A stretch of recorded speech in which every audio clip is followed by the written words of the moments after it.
బయ్యారి సారీస్ మే 8వ తారీఖున ఓపెనింగ్ జరగబోతుంది. ఎవరైతే షాపింగ్ చేస్తారో 3000 అండ్ అబౌవ్ ఫస్ట్ 200 కస్టమర్స్ కి సారీ రూపాయికే ఇచ్చేస్తున్నారు. బ్రేకింగ్ న్యూస్ చూస్తున్నాం. తమిళనాడులో వేగంగా మారుతున్న ఈ రాజకీయ పరిణామాలు హంగు నేపథ్యంలో సంచలనంగా మారుతుంది విజయ్ వ్యూహం. ప్రధానంగా స్టాలిన్ ఇంటికి టీవీకే అధినేత విజయ్ వెళ్లనున్నారు. 59 సీట్లతో రెండో అతిపెద్ద పార్టీగా డిఎంకే అవతరించింది. ఎన్నికల ప్రచారంలోనూ హుందాగా ప్రవర్తించినటువంటి వైనం విజయ్ వద్ద మనం గమనించాం. కానీ స్టాలిన్ పైన ఎక్కడా వ్యక్తిగత విమర్శలు చేయలేదు తలేవా. సో డియర్ అంకుల్ అంటూ కూడా ఫైనల్ స్పీచ్ ఇచ్చినటువంటి సందర్భాలను కూడా మనం చూసాం. తాజాగా మాజీ ముఖ్యమంత్రి స్టాలిన్ ఇంటికి టీవీకే అధినేత విజయ్ వెళ్తున్నారు. సో ప్రధానంగా హంగు ఏర్పడేటువంటి నేపథ్యంలో డిఎంకే అధినేతతో భేటీ మాత్రం కొంతవరకు రాజకీయ పరంగా వేగంగా మారుతున్నటువంటి పరిణామాలను ఒకసారి మనం గమనించాలి. సో ప్రధానంగా ముందు నుంచి కూడా విజయ్ డిఎంకే పట్ల వ్యక్తిగత విమర్శలు చేయనటువంటి సందర్భాలను మనం చూసాం. రాజకీయ పరంగా సీనియర్స్గా ఉన్నటువంటి వ్యక్తులను ఆయన గౌరవిస్తూనే ముందుకు వెళ్తున్నారు. సో కొన్ని సందర్భాలలో తెలుగు రాష్ట్రాల్లో మనం గమనించినటువంటి విధంగా కానివ్వండి, ఇతర రాష్ట్రాల్లో కానివ్వండి, సో వ్యక్తిగత విమర్శలు చేయడం, పదే పదే వ్యక్తిగతంగా దూషించడం, రాజకీయ పరమైనటువంటి అంశాలను ప్రస్తావించడం, పూర్తి స్థాయిలో విమర్శనాస్త్రాలు సంధించడం. కానీ విజయ్ దగ్గర ఇలాంటి వ్యూహాలు ముందు నుంచి కనబడలేదు. హంగు ఏర్పడుతున్నటువంటి తాజా పరిస్థితుల నేపథ్యంలో విజయ్ ఒక సరికొత్త వ్యూహాన్ని అందుకున్నారు. స్టాలిన్ ఇంటికి నేరుగా వెళ్ళి సో డిఎంకే అధినేతతో ఆయన భేటీ కాబోతున్నారు. ఈ భేటీలో ఆయన యొక్క సీనియారిటీ, మరి ముఖ్యంగా చెప్పుకోవాలంటే దాన్ని అనుభవం మొత్తం కూడా తమ నూతన ప్రభుత్వానికి అవసరమైనటువంటి విధంగా విజయ్ మాట్లాడేటువంటి అవకాశాలు కనబడుతున్నాయి. ముందు నుంచి కూడా స్టాలిన్ను ఎక్కడ విజయ్ వ్యక్తిగతంగా విమర్శలు చేసినటువంటి సందర్భాలు లేవు. కొన్ని ఎన్నికల ప్రచారాల్లో సాధారణంగా 1-2 సందర్భాల్లో అది కూడా గౌరవప్రదంగా డియర్ అంకుల్ అని ప్రస్తావించినటువంటి సందర్భాలు, ఆ స్పీచే తమిళనాడు వ్యాప్తంగా రాజకీయాల్లో ప్రకంపలు రేపినటువంటి నేపథ్యంలో తాజాగా స్టాలిన్తో విజయ్ భేటీ మాత్రం ఎలాంటి రాజకీయ సమీకరణాల వైపు అడుగులు వేయబోతుంది అనేటువంటి అంశం కూడా ఇక్కడ కీలకంగా మారబోతుంది. మరోవైపు 108 స్థానాలతో 10 స్థానాలు తక్కువగా టీవీకే ప్రభుత్వాన్ని ఏర్పాటు చేసేటువంటి దిశగా అడుగులు వేస్తున్నటువంటి పరిస్థితి. ఒకవైపు కాంగ్రెస్ పార్టీ టీవీకేతో మద్దతులో ఉన్నటువంటి పరిస్థితుల వైపే అడుగులు వేస్తుంది. ఇలాంటి నేపథ్యంలో డిఎంకే ప్రభుత్వానికి బయట నుంచి మద్దతు ప్రకటించేటువంటి అవకాశాన్ని పరిశీలిస్తుంది అన్నట్లుగా కూడా రాజకీయ విశ్లేషకులైతే తాజాగా భావిస్తున్నారు. సో డిఎంకే తాజా ప్రభుత్వానికి బయట నుంచి మద్దతు ఇచ్చేటువంటి పరిస్థితులు ఇలాంటి సందర్భాలు ఉన్నాయా? కానీ వ్యక్తిగత విమర్శలు లేకుండా గౌరవప్రదంగా ముందుకు వెళ్తున్నటువంటి విజయ్ తాజాగా స్టాలిన్తో భేటీ మాత్రం కొంతవరకు మరో రాజకీయ వ్యూహంగా ముందుకు వెళ్తున్నటువంటి వైరాన్ని మనం గమనిస్తున్నాం. ఇక తాజా పరిస్థితులపై మరింత సమాచారం మా ప్రతినిధి వెంకట్ అందిస్తారు. వెంకట్, చెప్పండి, స్టాలిన్తో విజయ్ భేటీ అసలు ప్రధానమైనటువంటి ఎజెండా ఏంటి? నిన్న గెలుపొందడం, ఈ రోజు భేటీ అయినటువంటి పరిస్థితి, ఈ రీసెంట్ డెవలప్మెంట్ కి సంబంధించిన అప్డేట్స్ ఏంటి? ఎస్ సిరాజ్, అంటే ఇప్పుడు రాజకీయాల్లో మనం చూసాం, అంటే దాదాపుగా మన తెలుగు రాష్ట్రాల్లో కానీ, దేశవ్యాప్తంగా కానీ, లేదంటే ఇతర రాష్ట్రాల్లో కానీ, మన గతంలో తమిళనాడులో కానీ, ముఖ్యంగా తమిళనాడులో 2000 ఆ ప్రాంతంలో 1990 నుంచి జరిగినటువంటి జయలలిత వర్సెస్ కరుణానిధి పోర్లో జరిగినటువంటి పరిణామాలన్నీ కూడా మనం చూస్తూనే వచ్చాం. అయితే ఇప్పుడు అటువంటి అంటే ప్రస్తుతం రాజకీయాల్లో బూతులు, లేదంటే వ్యక్తిగత విమర్శలు, అరెస్టులు, లేదంటే కక్ష సాధింపు రాజకీయాలు ఇవి మాత్రమే జరుగుతున్నటువంటి పరిస్థితుల్లో ఎక్కడా కూడా వీటికి తావు లేకుండా, అంటే పదవిలో ఉన్నవాళ్ళు, గతంలో పదవిలో ఉన్నవాళ్ళు, అంటే రాజకీయాల్లో సుదీర్ఘ అనుభవం ఉన్న వాళ్ళు, కేవలం వాళ్ళు నా శత్రువులు కాదు, రాజకీయ ప్రత్యర్థులు మాత్రమే నిరూపిస్తూ విజయ్ తీసుకున్నటువంటి ఈ నిర్ణయం ఏదైతే ఉందో, మాజీ ముఖ్యమంత్రుల ఇళ్లకు ఎంకే స్టాలిన్ కానీ, లేదంటే ఎడప్పాడి పళనిస్వామి కానీ వీళ్ళ ఇళ్లకు వెళ్ళాలి, వీళ్ళ ఇళ్లకు వెళ్ళి వాళ్ళతో మాట్లాడాలి, భవిష్యత్తులో తాను తీసుకోబోయేటువంటి నిర్ణయాలు, తమిళ ప్రజల కోసం తాను తీసుకోబోయే నిర్ణయాలు కానీ, తాను అమలు చేయబోయేటువంటి సంస్కరణలు కానీ, వీటన్నింటికి సంబంధించి వాళ్ళ మద్దతు కావాలి. అంటే అందరం కలిసి ఒక ఏకాభిప్రాయంతో ముందుకు వెళదాము, మీరంటే నాకు గౌరవం ఉంది అనే విధంగానే విజయ్ కొంత జాగ్రత్తగా అడుగులు వేస్తున్నట్టుగా తెలుస్తోంది. ఈ నేపథ్యంలోనే అంటే గతంలో మామూలుగా మనం అతని ఎన్నికల ప్రచారం మొత్తం కూడా మనం చూసుకుంటే ఎక్కడా కూడా పళనిస్వామిని కానీ, లేదంటే ఇటు స్టాలిన్ కానీ ఎక్కడా కూడా నోరు జారి మాట్లాడినటువంటి పరిస్థితి లేదు.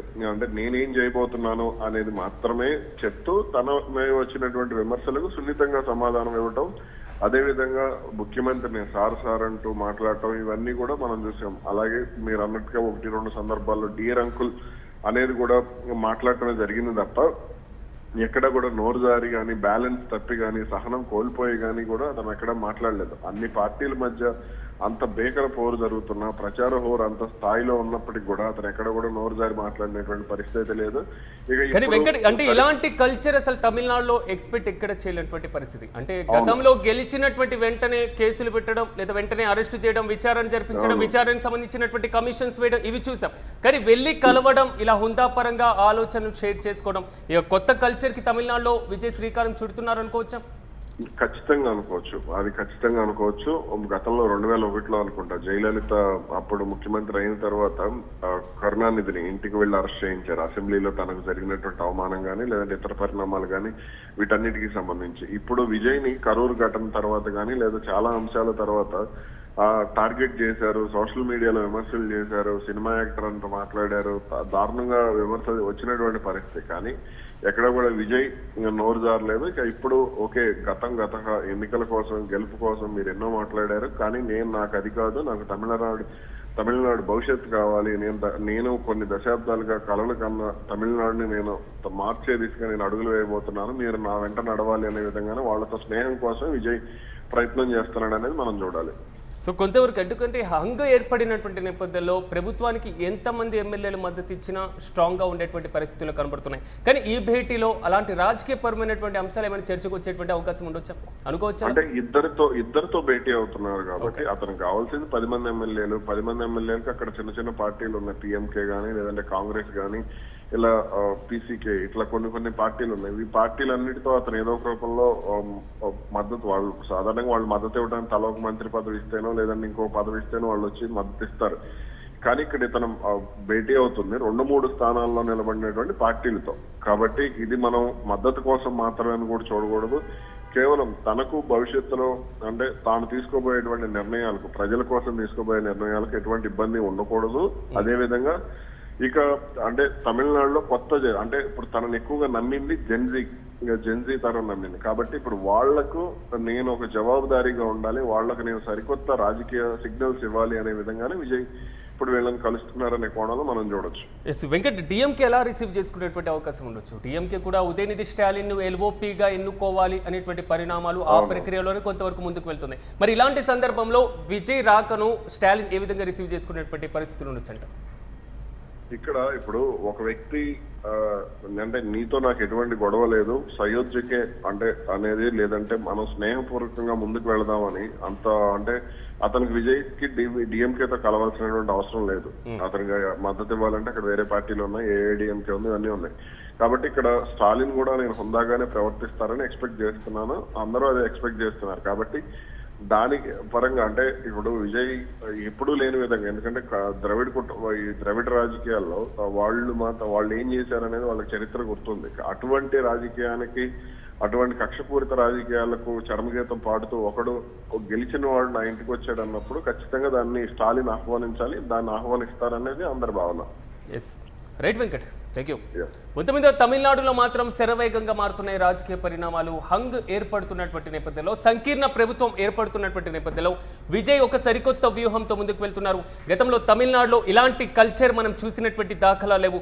డిఎంకే కానివ్వండి, అన్నా డిఎంకే కానివ్వండి, ఇతర పార్టీలు ఏం అధికారంలోకి వచ్చినా సో ఓడిపోయినా లేదా వారికి ప్రత్యర్థి పార్టీలకు సంబంధించిన కీలక నేతలను టార్గెట్ చేయడం, అరెస్టు చేయడం, కేసులు బనాయించడం, విచారణలు జరిపిస్తామనడం, గత ప్రభుత్వంలో సాగినటువంటి అవినీతి పైన పూర్తి స్థాయి చర్యలు తీసుకుంటామనేటువంటి కామెంట్ చేయడం, ఇప్పటి వరకు తమిళనాడు కల్చర్లో మనం చూసినటువంటి దానికి విజయ్ చేస్తున్నటువంటిది డిఫరెంట్ కనబడుతుంది. ఒక కొత్త సంస్కృతికి మాత్రం విజయ్ తెరలేపుతున్నారు. మాజీ ముఖ్యమంత్రి డిఎంకే అధినేత స్టాలిన్ ఇంటికి టీవీకే అధినేత విజయ్ వెళ్తున్నారు. 59 సీట్లతో రెండో అతిపెద్ద పార్టీగా డిఎంకే కనబడుతుంది. ప్రధాన ప్రతిపక్ష పాత్ర పోషించేటువంటి అవకాశం. మరి కాసేపట్లో ఉదయనిధి స్టాలిన్ కూడా లీడర్ ఆఫ్ అపోజిషన్ ఎల్ఓపిగా ఎన్నుకునేటువంటి అవకాశాలు కూడా, ఆ ప్రక్రియను కూడా చేపట్టింది డిఎంకే. ఇలాంటి పరిణామాల నేపథ్యంలో విజయ్ డిఎంకే అధినేత స్టాలిన్తో భేటీ మాత్రం ఎలాంటి వ్యూహాలతో ముందుకు వెళ్తున్నారు అనేటువంటి అంశం. కానీ స్టాలిన్తో వ్యక్తిగతంగా మరి ముఖ్యంగా ఎలాంటి పరమైనటువంటి అంటే విధానపరమైనటువంటి విమర్శలు చేయడం తప్ప వ్యక్తిగతంగా ఎప్పుడు దూషించినటువంటి సందర్భాలు విజయ్ ఎప్పుడూ లేదు. కేవలం కొన్ని విధానపరమైనటువంటి అంశాలను మాత్రమే విమర్శల్లో ఆయన ప్రస్తావించారు. విధానపరమైనటువంటి చర్యలే అంటే ఒక రకంగా చెప్పుకోవాలంటే ఆధునిక కాలంలో హుందాతనమైనటువంటి రాజకీయాలకు విజయ్ ప్రచారం చాలా స్పష్టంగా మనం చూడొచ్చు. మరి ఇలాంటి సందర్భంలో విజయ్ స్టాలిన్ ప్రధానంగా అంకులని సంబోధించడం మినహా ఎలాంటి పరిస్థితులు, మరి ముఖ్యంగా హుందాగా ప్రవర్తించినటువంటి తీరు మాత్రం అందరినీ ఆకట్టుకుంది. వ్యక్తిగత విమర్శలు చేయనటువంటి పరిస్థితులే మనం చూసాం. మరి ఇలాంటి సందర్భంలో ఇప్పుడు తమిళనాడు రాజకీయంలో ఒక కీలకమైనటువంటి పరిణామాన్ని మనం గమనించాల్సినటువంటి అవసరం ఖచ్చితంగా ఉంది. తమిళనాడులో ఉన్నటువంటి పార్టీలు మూడే. ఒకటి టీవీకే, 2 డిఎంకే, 3 అన్నా డిఎంకే. ఈ 3 పార్టీల్లో అన్నా డిఎంకే బీజేపీతో సపోర్ట్ ఉంది కాబట్టి, బీజేపీతో కలిసి ఒక పూర్తి స్థాయిలో కూటమిగా ఏర్పడింది కాబట్టి ముందు నుంచి విజయ్ బీజేపీని విమర్శిస్తున్నారు. బీజేపీని అసలు పూర్తి స్థాయిలో వారి యొక్క కూటమిలో చేరడానికి కూడా విజయ్ ఆసక్తి చూపనటువంటి సందర్భాన్ని మనం చూసాం.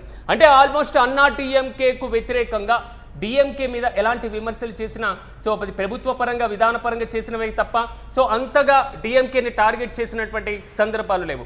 ద్రవిడ కల్చర్లో ఒక్కసారి మనం గమనించినప్పుడు తాజా ఈ భేటీ వెనుక అసలు డిఎంకేనే బయట నుంచి ప్రభుత్వానికి మద్దతు ఇచ్చేటువంటి అవకాశాలు కూడా ఈ భేటీలో చర్చకు రావచ్చేమో అనేటువంటిది రాజకీయ విశ్లేషకుల దగ్గర నుంచి వస్తున్నటువంటి విమర్శ.